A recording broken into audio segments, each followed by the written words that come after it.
Tonight, there are reports that 2 Russian planes have arrived in Caracas, Venezuela.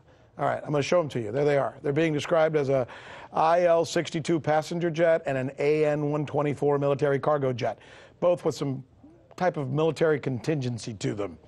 Hint, hint. Now, remember that just 3 months ago, Russian troops joined Venezuelan troops in some military exercises. Rachel Blevins has been following this story for us throughout the course of the day. Here's what is kind of tough to figure out at this point.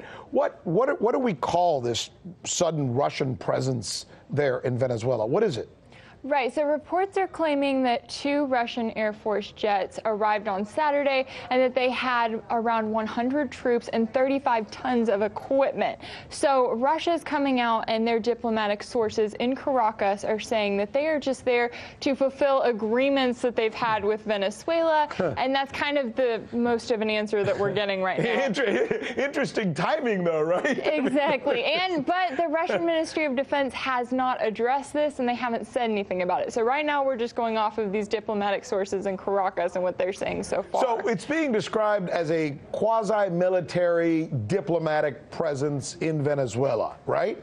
Exactly. They're saying that they're there to support the government of Maduro at a time when you have the United States saying that they want Maduro to resign, and that all options are on the table. So that sounds good. But how much of this is really about sending Uncle Sam, sending Washington a message? We know what you guys are doing here. We understand your intervention. We just want you to know that we wear big boy pants too.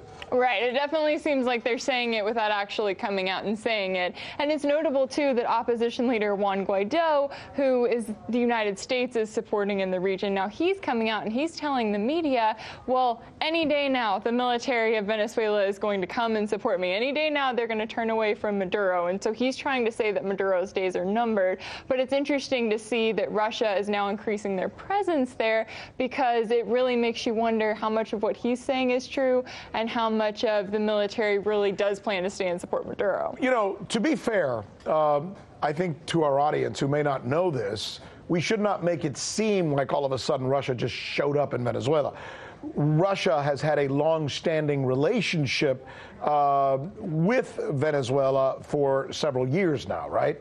Right, exactly. And I think it's notable now, too, that the media here in the United States is talking about it more now, because Russia is one of the countries that is standing by Maduro. And so they can take, you know, the bad guy that they like to talk about a lot, and they can now pin it with Maduro. And now suddenly they've got all of that together at a time when the United States is trying to get everyone to support the opposition leader. If this were a chess match, I think both sides would be saying we're far away from checkmate at any point.